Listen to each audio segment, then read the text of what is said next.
My daughter brought a folder to my wife's hospital room 3 weeks before Alice died, set it on the rolling tray table beside a cup of ice chips and a get well card from my sister-in-law, and told me these were documents I needed to sign for my own protection. I signed them. 2 years after Alice was buried, my daughter used one of those documents to sell our house. The house we had lived in for 31 years, the house where Alice grew tomatoes in the side yard every summer, to a limited liability company her husband controlled. The proceeds went somewhere I was never told. I was living in a rented room 20 minutes away, working 2 jobs, eating whatever was left at the end of a warehouse shift, and believing the whole time that my daughter was handling things. Then Alice's oldest friend walked into the urgent care clinic where I'd been admitted with chest pains, sat down in the chair beside my bed, and placed an envelope on the blanket. My name on the front, Alice's handwriting. He said, "She made me promise I would find you if things went wrong." The next morning, my daughter called me 6 times before 9 a.m. I didn't answer once. Welcome to Daddy's Revenge Stories. I'm glad you're here with me today. Drop a comment and let me know where you're watching from. I read as many as I can. Before we go further, this story includes some dramatized elements for clarity and reflection. Some names and details have been changed, but the truth at the center of it is mine, and the lessons belong to all of us. I want to tell you about the man I was before any of this happened, not because it changes anything, but because you cannot understand what was taken from me unless you understand what I had. I worked as an electrician at Brockfield Manufacturing in Knoxville, Tennessee, for 28 years. I started at 32, which was old to be starting a trade job, but I had spent my 20s driving a flatbed produce truck and had decided I wanted to build something I could stand inside and call done. The plant made industrial ventilation equipment. It was loud and exact and satisfying in the way any work is satisfying when you are good at it, and the people around you are good at it too. Alice and I bought the house on Sycamore Bend Road in 1989. The price was $147,000, which felt at the time like a number that belonged to other people's lives, not ours. We signed the papers on a Thursday morning in April and drove to the house afterward and stood in the driveway for a long time without going inside. It was a 3-bedroom Craftsman with a deep front porch and a side yard that caught afternoon light in a way that made everything in it look important. Alice had noticed that before I did. She always noticed light. She planted her first garden in that side yard the following spring. Tomatoes mostly, cherry and heirloom, and one experimental variety a neighbor had given her from seeds, brought back from a sister's farm in North Carolina. The tomatoes always came in crooked and enormous, and more than the 2 of us could eat, and every August we gave bags of them to anyone who would take them. Alice laughed when I once suggested we could sell them. The idea of charging people for something that had simply decided to grow struck her as fundamentally against the nature of gardening. She died on a Tuesday in October of 2017. She was 58 years old. She had been sick for 2 years, in the way people are sick when the sickness is serious and slow, and we had managed it together, the appointments, the treatments, the conversations we had in parking lots, because we couldn't have them inside, where someone might hear. Our daughter Amanda was 33 by then, living in Nashville with Kent Draper, whom she had married the year before. Kent ran a commercial real estate development firm. He wore his confidence the way certain men wear expensive watches, always visible, always meant to tell you something. After Alice died, I kept the garden. That is the most honest thing I can say about the years that followed. I kept it because she had shown me how, and I wasn't going to let what she showed me die in the same season she did. The tomatoes came in crooked. They always came in crooked. I gave bags of them to the neighbors, the way she had taught me to, and I ate dinner alone at the kitchen table where we had eaten every meal of our married life. And I went to work in the mornings, because work was the one thing I had always known how to do. The plant closed in 2019, not all at once, the way plants close in stories, but in the slow grinding way that actual plants close, with announcements and phase-outs and renegotiated pension agreements that left me at 63 with 60% of what I had been promised. I picked up handyman work, small jobs mostly, decks, ceiling fans, outlets that had stopped cooperating, word of mouth in a neighborhood where I had lived for 30 years. It was enough, in the way that enough is always a relative term depending on what you're comparing it to. Amanda called on a Wednesday evening in the spring of 2022. I had just come in from a job, a ceiling fixture installation on Oglewood, and I was still in my work clothes, eating leftover chili over the sink because I hadn't gotten around to sitting down yet. Her name came up on the phone, and I set the bowl down and answered on the second ring, which I am not proud of, only because it reveals how long I had been hoping for that particular call. Her voice was easy and warm in a way I hadn't heard since before Alice got sick. She said she'd been worried about me. She said the house was a lot for one person. She said Kent had been looking into roofing costs in East Tennessee and hated the idea of something going wrong before it could be addressed. She wanted to come visit. She wanted to help. I told her to come. They arrived on a Saturday morning in May. Kent's car was clean and new in the self-conscious way of cars that are meant to be noticed. He shook my hand at the door and walked through the living room with the particular attention of a man who is looking at a thing and also at what the thing is worth, though I did not identify that quality until much later. Amanda brought flowers and set them on the kitchen table and said the house looked wonderful, which it did, because I had spent 2 evenings cleaning it. We sat at the table after lunch. Kent had a folder. He said Alice would have wanted me to have things properly organized. He said these were standard documents, a healthcare directive, a financial management authorization, in case I ever became unable to handle my own affairs, an updated deed registration. He explained each one briefly, pointed to the signature lines. Amanda sat beside me and smiled in the way people smile when they want you to feel that something routine is happening. I signed everything. I want to be honest about this part, the part I have thought about more than any other. I signed papers at a kitchen table where Alice and I had eaten 30 years of ordinary meals, and I did not read them carefully because the person sitting across from me was my daughter, and I had spent 65 years building a life on the premise that certain people do not require scrutiny. That premise has been the most expensive thing I ever believed. By August, Amanda had arranged for a contractor to address the roof and some foundation concerns. She said a home inspection had flagged. She needed me out of the house for 6 to 8 weeks. She had found me a unit at Ridgeview Commons, a 55-plus community on the east side. Very nice, not expensive, and she would cover the first 2 months herself. I packed one bag. I took Alice's photograph from the shelf in the living room, wrapped it in a clean dish towel, and placed it in the outside pocket of the bag, where I could reach it without unpacking everything. I took her recipe box from the kitchen drawer. I locked the front door, walked to my truck, and turned back once to look at the house and the garden. Already deep into summer, the tomatoes going the way they always went in August, wild and unstoppable, and I drove away. The unit at Ridgeview Commons smelled like fresh carpet over something older, underneath the fresh carpet. The walls were beige. The sliding glass door in the living area looked out onto the parking lot. My neighbor on the left played the television at a volume that came through the wall in a soft, constant murmur. I eventually stopped noticing, the way you stop noticing a fan running. The contractor was making progress, Amanda said in September.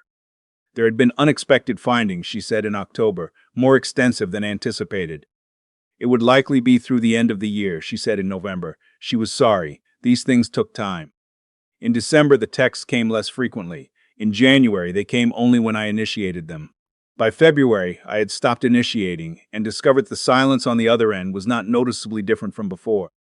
That was when I sat down with my bank statements. The sitting down did not go well. There were automatic withdrawals from accounts I didn't recognize. Small amounts, $30 and $50 and $60. The kind of numbers you file away as something to look into later. When I finally added them across 18 months of statements, the total was just under $14,000. Loan repayments on notes listed under my name. Accounts I had apparently co-signed. Apparently. That was the word I kept using because the alternative was a word I wasn't ready to use yet. Then the letter came from Knox County, a property tax notice for 41 Sycamore Bend Road. The owner of record was listed as DK Property Holdings, LLC. I looked at the letters DK for a long time. Kent Draper's full name was Kent Douglas Draper. He had always gone by Kent. I called Amanda. She answered on the third ring, which told me she had been watching the phone decide whether to answer and had decided to. She said it was handled legally. She said the financial authorization I had signed gave her authority to act on my behalf. She said the house needed more work than was practical, and the sale proceeds had been applied to my debts. She said Kent had managed the paperwork and everything had been done properly. She said she knew this was a lot to take in. I hung up the phone and sat in the Ridgeview Commons kitchen, looking at the parking lot through the sliding glass door, thinking about a man I had never particularly liked who had sat at my kitchen table and pointed to signature lines and called them standard documents. I picked up a second job in the spring. A friend from the plant, Chuck, 62, still working because his pension had also been restructured, still showing up because that was what men like Chuck did, mentioned that the grocery distribution warehouse on Rutledge Pike was taking people for nights, so 2 shifts a week. The pay was decent. I took it. Chuck noticed the weight I'd lost by June. He didn't say much about it. He started bringing an extra sandwich to the warehouse on the shifts we overlapped and leaving it in my section without comment. I ate it standing in the aisle between the frozen goods and the loading dock, and it was often the best thing I'd tasted in days, which told me something about my condition that I kept to myself. In July, I drove past the house on Sycamore Bend. I don't know exactly why. Maybe I needed to see the thing I couldn't make myself fully believe had actually happened. I turned onto the street and drove slowly and stopped across from the house and looked at the side yard. Alice's garden was gone. Every bed, every frame, every pole she had driven into the ground with her own hands every April, all of it replaced by a smooth gray concrete slab, a parking pad. I sat there for a while, the engine ran, then I drove away. By November, I had been at Ridgeview Commons for 15 months. I was getting up at 5 for the handyman work and going to the warehouse until midnight on the nights. I had both shifts.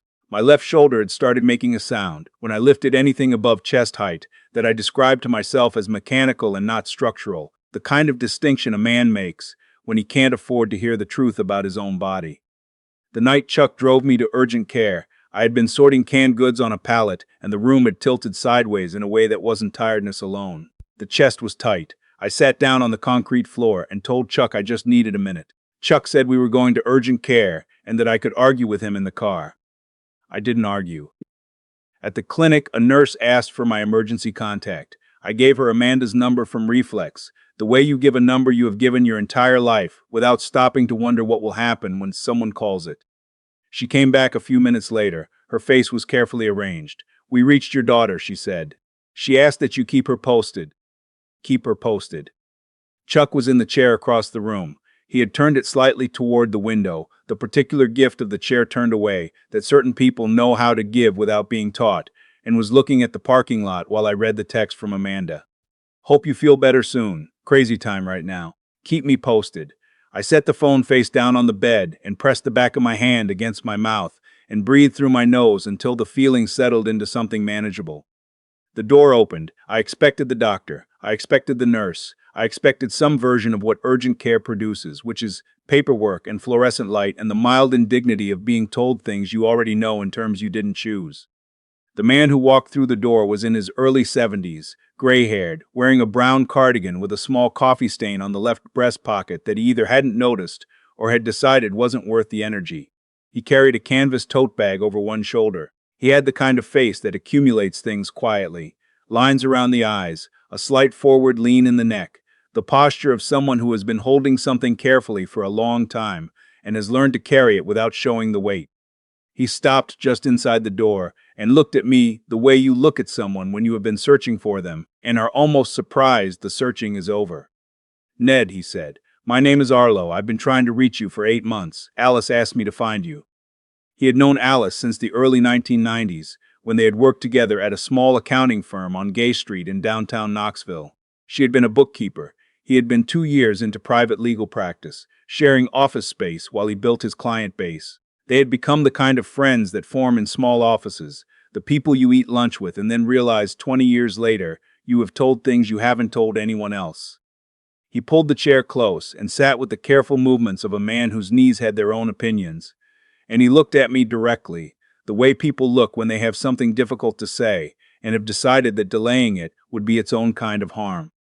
Alice, he told me, had inherited $225,000 when her mother passed in 2014. I knew about the inheritance in the vague way I knew about many things Alice handled. What I didn't know, what she had kept separate and quiet in the deliberate way she kept the things she cared about most, was what she had done with it.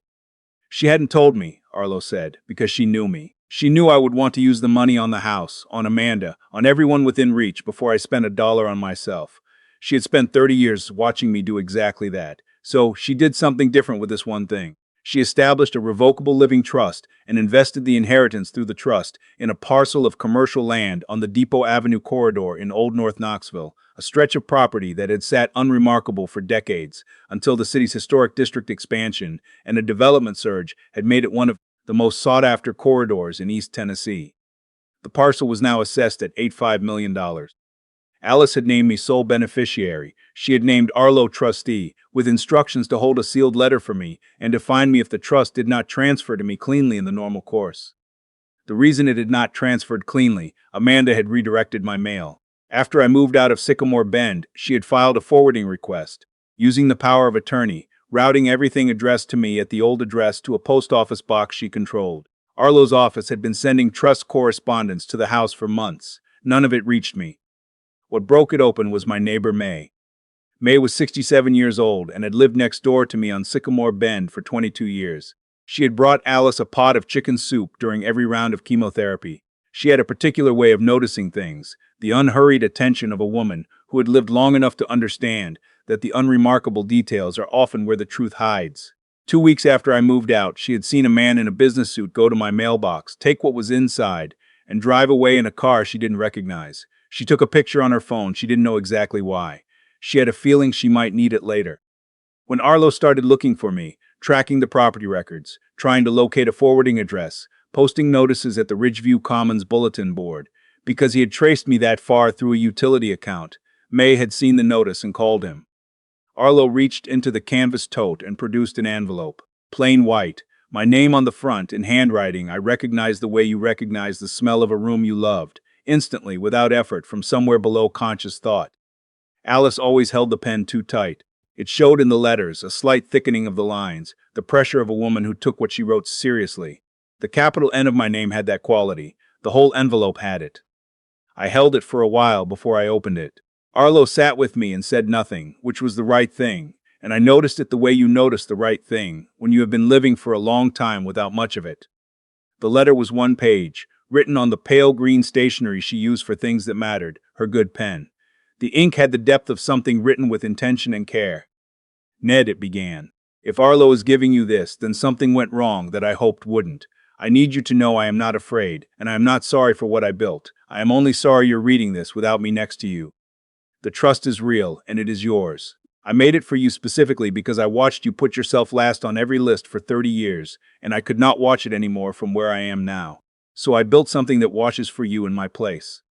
I had a feeling about Amanda, not a certainty. Mothers don't get certainties about their children, only quiet worries they hope are wrong. I hope I was wrong, but I gave Arlo instructions just in case I wasn't.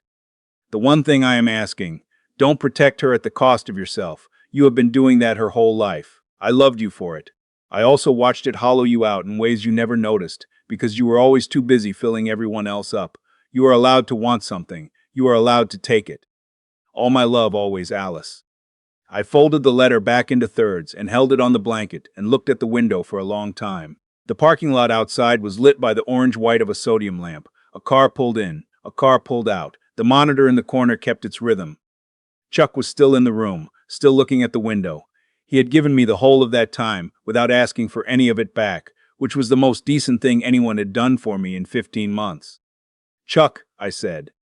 I'm here, he said. I think I'm going to be okay. He nodded once, the nod of a man who had decided this was true before I said it.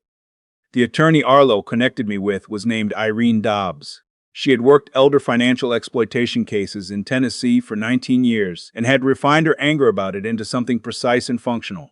She was not interested in sympathy, she was interested in evidence. She had subpoenaed the mail forwarding request, the deed transfer records for the Sycamore Bend property, the operating documents for DK Property Holdings LLC, and 3 years of account statements tied to the co-signed loans before I walked through her office door. She walked me through the findings methodically. The financial authorization I had signed in Alice's hospital room had a defined scope.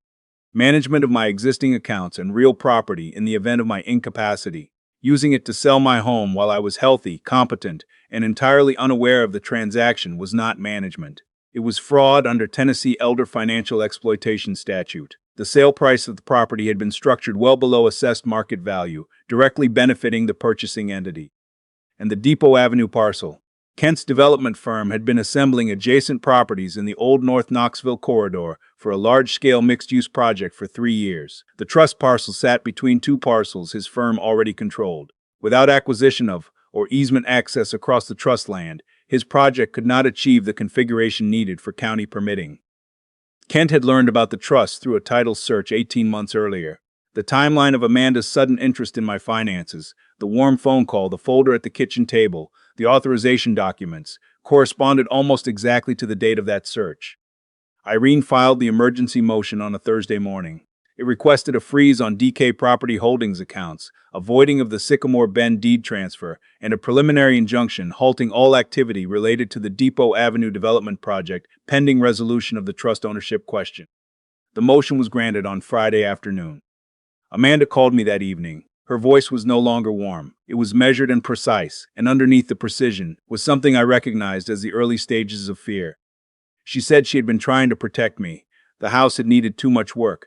The proceeds had gone to legitimate debts. Kent was being unfairly characterized. She needed me to understand the full picture before I made decisions I would regret. I let her say all of it. Then I said, "You went through my mail, Amanda." Silence.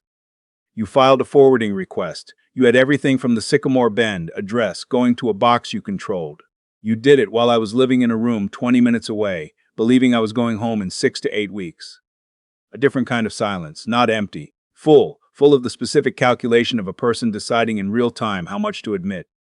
"I signed that paper in your mother's hospital room," I said. "She had 3 weeks left. You put a folder on the rolling tray table next to her ice chips, and you told me it was standard documents, an advance directive, and some organizational things. Those were the words you used." I heard her breathing. "I'm not going to ask you why," I said. "I think I already know. What I want you to know is that your mother knew too. She knew, and she built something for me anyway, because that was the kind of person she was. And I am done being someone else's solution to a problem they created." I hung up. The Sycamore Bend deed transfer was voided by court order 6 weeks after Irene filed the motion.